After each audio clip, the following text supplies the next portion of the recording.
제자들과 유월절 식사를 마치신 예수님은 예루살렘 동편에 있는 감람산으로 이동하셨습니다. 그리고 그곳에서 기도하셨습니다. 여기서 드리신 기도는 여러분과 저에게 아주 잘 알려진 기도이죠. 42절 말씀에 이렇게 기도하고 계십니다. 이르시되 아버지여, 만일 아버지의 뜻이거든 이 잔을 내게서 옮기시옵소서. 그러나 내 원대로 마시옵고 아버지의 원대로 되기를 원하나이다. 이 42절의 기도 내용을 보면 예수님에게도 당신의 소원, 내 원이 있었습니다. 그것은 고난의 잔이 옮겨지는 것이었죠. 예수님도 그 무거운 짐을 할 수만 있다면 내려놓고 싶으셨습니다. 고난의 잔이 옮겨지는 일, 이것이 주님의 솔직한 바람이었다는 것이죠. 지난 주일에 오늘 본문과 같은 장 안에 들어있는 14절에서부터 20절 말씀을 묵상했습니다. 유월절 식사 자리에서 예수님은 제자들에게 포도주를 나누어 주셨습니다. 그리고 그 포도주가 새 언약을 세우기 위한 당신의 피라고 말씀해 주셨죠. 아마 지난 주간 가정 예배를 통해서 한 번 더 생각을 해 보셨을 줄로 압니다. 구원을 완성하시는 과정에서 당신의 죽음, 흘리시는 피가 반드시 필요하다는 것을 말씀하신 것이죠. 그러나 이것이 실제로 이루어지는 것은 결코 간단한 일이 아니었습니다. 십자가형은 이미 그 자체로도 끔찍한 사형 방법입니다. 더구나 주님의 마음을 더 무겁게 했던 것은 하나님 앞에서 주님이 나무에 달린 자가 된다는 점이었습니다. 사도 바울은 예수님의 십자가를 이렇게 설명했습니다. 같이 한번 읽어보겠습니다. 그리스도께서 우리를 위하여 저주를 받은 바 되사 율법의 저주에서 우리를 속량하셨으니 기록된 바 나무에 달린 자마다 저주 아래에 있는 자라 하였음이라. 이 말씀은 신명기 21장 23절을 인용하고 있는 것으로 나무에 달린 자란 곧 저주 아래에 있는 자, 하나님의 진노와 저주를 받은 자를 말합니다. 그러니까 십자가는 외형적으로는 로마 제국이 내리는 극형이었지만 내용적으로 볼 때에는 인류 구원의 목적을 성취하기 위해서 예수님께서 달리실 나무였던 것이죠. 주님은 대속제물로서 나무에 달리셨습니다. 죄를 대신해서 죽임을 당하는 대속제물에게는 일체의 자비나 동정심이 베풀어지지 않았습니다. 이것은 죄가 얼마나 두렵고 무서운 것인지를 우리에게 보여줍니다. 그래서 인간의 죄를 지시고 십자가에 달리신 주님은 하나님으로부터도 어떠한 관심이나 긍휼을 기대할 수 없었습니다. 주님은 이런 엄청난 일을 홀로 감당하셔야만 했지요. 하나님께 외면당하고 저주를 받고 버려진 존재로서의 고통을 온전히 혼자 감당해내셔야 했습니다. 십자가에 달리신 주님께서 오후 3시경에 외치신 말씀이 성경에 이렇게 기록되어 있습니다. 엘리 엘리 라마 사박다니, 나의 하나님 어찌하여 나를 버리십니까? 주님의 이 절규 속에는 버림받은 아들의 괴로움이 들어 있습니다.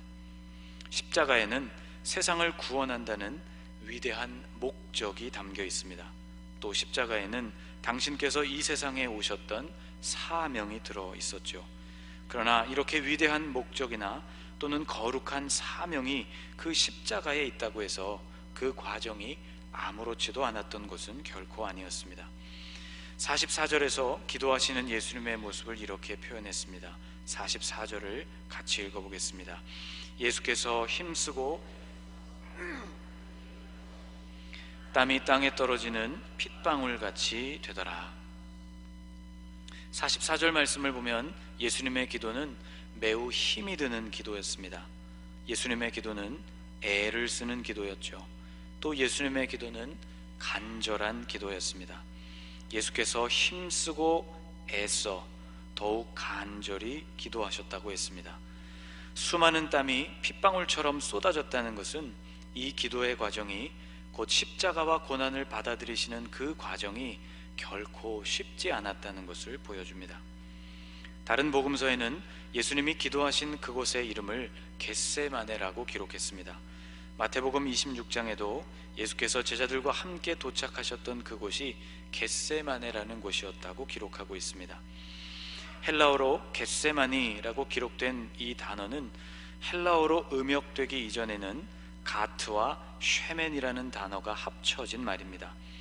가트는 앞찾기, 포도와 같은 과일이나 열매의 즙을 짜는 틀을 의미하고, 쉐멘은 기름을 의미합니다. 그러니까 가트 쉐멘은 기름을 짜는 앞착 틀을 뜻하는 것이죠. 곧 예수님이 기도하신 이 감람산은 이름 그대로 올리브 나무가 많이 재배되는 곳이었고, 그 열매를 짜는 작업장이 곳곳에 있었음을 알 수 있습니다. 또 예수님의 이 기도 모습은 마치 올리브 열매를 으깨고 짓눌러서 기름을 짜내는 것과 같은 고통스러운 과정이었음을 그 이름이 상징적으로 우리에게 보여줍니다. 하나님의 뜻을 받아들이는 과정이 이렇게 힘들었다는 것이 우리에게 한편으로는 위로가 됩니다. 주님도 그러셨구나. 고난을 받아들이신다는 것, 십자가를 진다는 것은 누구에게나 어려운 일이구나 라는 생각이 들기 때문이죠. 예수님이 이렇게 치열한 기도를 드리실 때 제자들도 그곳에 함께 있었습니다.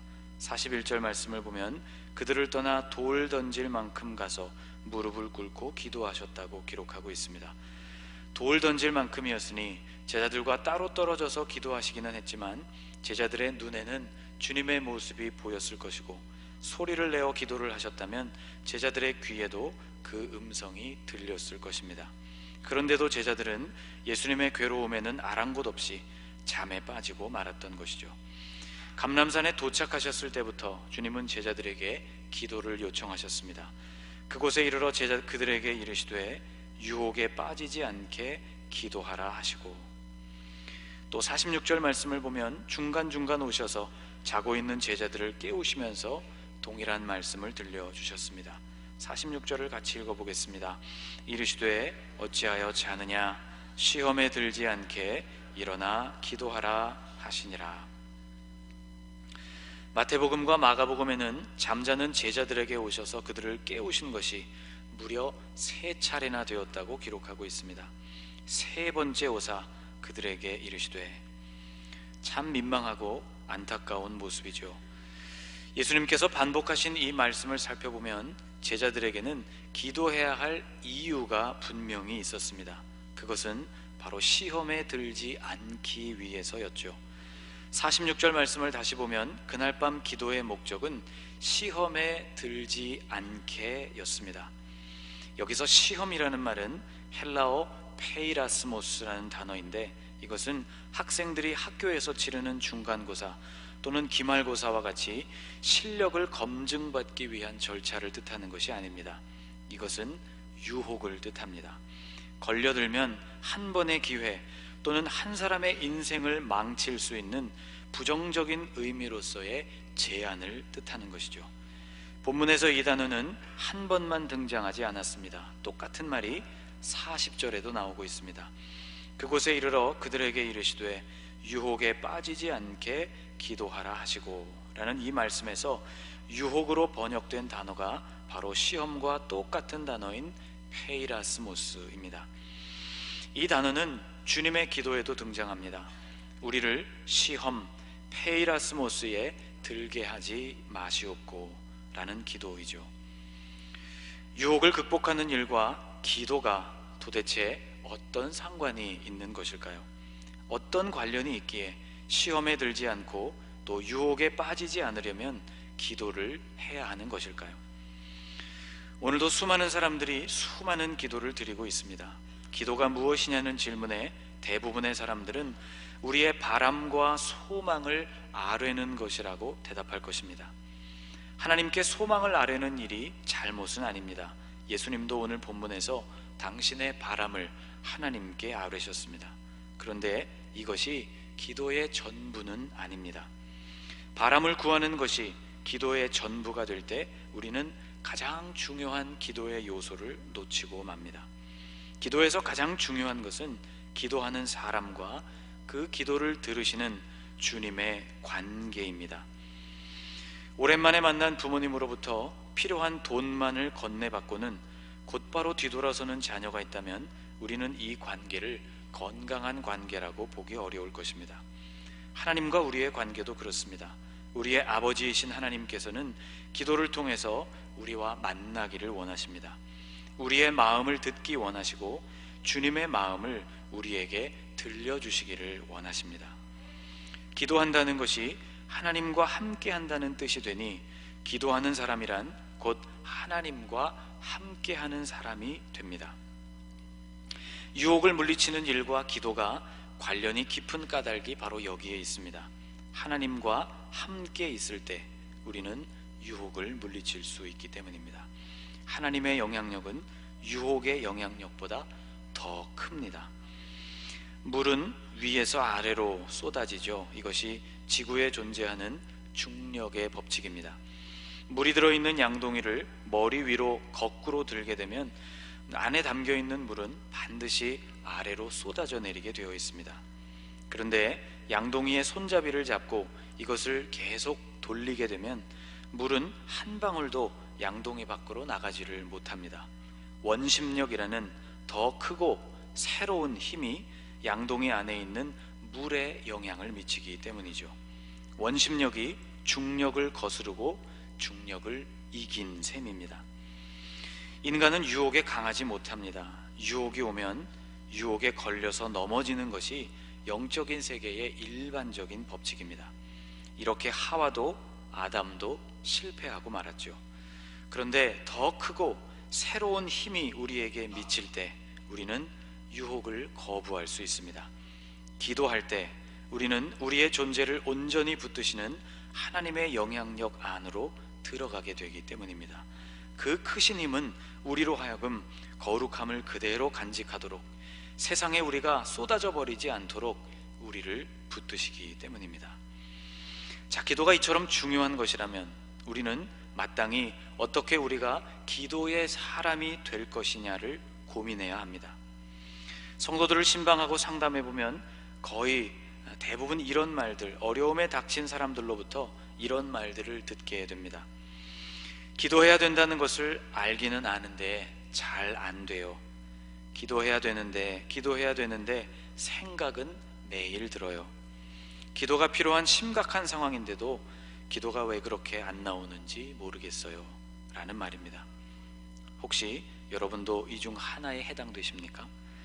우리는 어떻게 기도의 사람이 될 수 있을까요? 예수님께서 감람산을 찾아 기도하셨던 그 밤에는 십자가의 고난이 아주 가까이 임박했던 때였습니다. 그러므로 이 기도는 앞두신 고난을 위한 특별한 기도였음에 틀림없습니다. 그런데 우리가 기억해야 할 점은 이 기도가 급작스럽게 필요에 의해서 갑자기 만들어진 어떤 이벤트와 같은 것은 아니었다는 점입니다. 여러분, 39절 말씀을 한번 같이 읽어보겠습니다. 예수께서 나가사 습관을 따라 감람산에 가시매 제자들도 따라갔더니. 39절이 우리에게 알려주고 있는 중요한 말씀, 기도하시는 것은 예수님의 습관이었다는 점입니다. 여러분, 군인이 휴가를 나와서 하고 싶은 것들이 아주 많습니다. 그 중에 하나는 맛있는 것을 먹는 것이죠. 군대에 입대한 대부분의 청년들, 그들이 몸에 소지하고 있는 군인 수첩 뒷면을 보면 메모하는 거기에 휴가를 나가면 먹고 싶은 음식들이 빼곡하게 기록되어 있습니다. 짜장면 등등 먹고 싶은 것들을 적고 휴가 나가면 먹어야지, 그런 생각을 하는 것이죠. 또 하나는 실컷 잠을 자는 것입니다. 그 누구의 방해나 통제도 받지 않고 내가 자고 싶은 때에 자고 싶은 만큼 잠을 자고 일어나고 싶을 때 일어나는 일, 누군가에게는 참 소박하고 일상이지만 군인에게는 상당히 매력적인 소원입니다. 그런데 실제로 그렇게 해보려고 하면 의외로 쉽지가 않습니다. 아침 6시가 될 때 자신의 의지와는 상관없이 무의식의 세계와 작별을 고하면서 이유는 잘 모르겠지만 왠지 눈을 떠야 할 것 같은 느낌을 받기 때문이죠. 벌떡 일어나 보면 부대가 아니고 집에서 잠을 잤다는 사실을 뒤늦게 깨닫게 됩니다. 허무감이 밀려오면서 다시 잠을 청해보지만 쉽지가 않습니다. 왜 이런 현상이 나타나는 것일까? 군생활을 했던 수개월의 시간 동안 같은 일과를 반복하면서 그것이 몸과 마음에 새겨졌기 때문입니다. 쉽게 지울 수 없는 강렬한 흔적, 그것이 바로 습관입니다. 예수님에게 있어서는 기도가 바로 그런 것이었습니다. 예수님께 있어서 기도란 절대로 쉽게 중단될 수 없는 뿌리 깊이 박힌 일상이었던 것이죠. 필요를 느끼게 되어서 갑자기 시작한 기도는 왠지 어색하고 건조하기 마련입니다. 입술은 움직이고 있는데 뭔가 뜨거운 마음은 생기지 않고 예전처럼 기도가 잘 연결되지도 않습니다. 하나님께 한두 마디를 말하다가 꽉 막혀버리고 말죠. 예수님께서 우리에게 길을 제시해 주셨습니다. 기도는 습관이 되어야 합니다. 습관이 되기 전까지 기도는 온전히 나의 것이 될 수 없습니다. 예수님께서 이처럼 힘든 유혹을 이기시고 십자가의 길을 걷기로 결론을 내리신 것, 이것을 가능하게 했던 겟세마네의 기도는 하룻밤에 우연히 만들어진 것이 아니었다는 것입니다. 기도의 삶, 곧 하나님과 더불어 씨름하는 삶, 이것이 예수님의 일상이었기 때문에 가능했던 일입니다. 이르시되 어찌하여 자느냐, 시험에 들지 않게 일어나 기도하라. 예수님께서는 일어나라고, 잠들지 말고 깨라고 말씀하십니다. 잠은 현실로부터 우리를 분리시키는 것이죠. 기도하지 않는 상태는 마치 잠든 상태와 동일합니다. 육체의 잠이 우리를 현실과 분리시키는 것처럼 기도하지 않는 상태인 영적인 잠도 우리를 주님과 분리시킵니다. 주님과 함께하는 삶, 기도가 습관이 된 삶을 살 때 우리는 세상의 유혹을 거슬러서 하나님의 뜻을 실현할 수 있습니다. 여러분, 기도의 사람, 주님과 함께하는 것이 습관이 된 사람, 그래서 유혹을 극복하고 주님의 뜻을 이루는 사람들이 되셔서 승리하실 수 있기를 주님의 이름으로 축복합니다. 기도하겠습니다.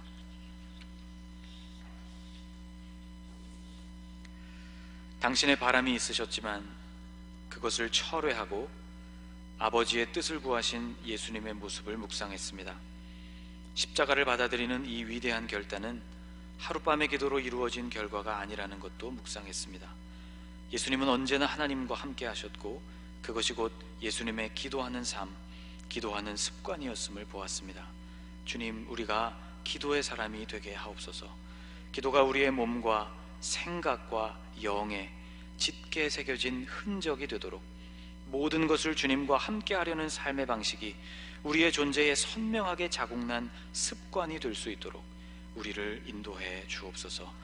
우리가 주님과 함께 할 때 주님의 능력도 우리와 함께 하시니 세상의 힘, 유혹의 힘보다 더 크신 그 능력 안에서 우리가 그 거룩함에 내내 머물 수 있게 하여 주옵소서. 사순절 예수님과 같은 기도의 사람, 하나님과 함께함이 습관이 된 사람이 되어서 성령의 도우심 안에서 달려가는 절기가 될 수 있도록 우리를 붙들어 주옵소서. 예수님의 이름으로 기도하옵나이다. 아멘.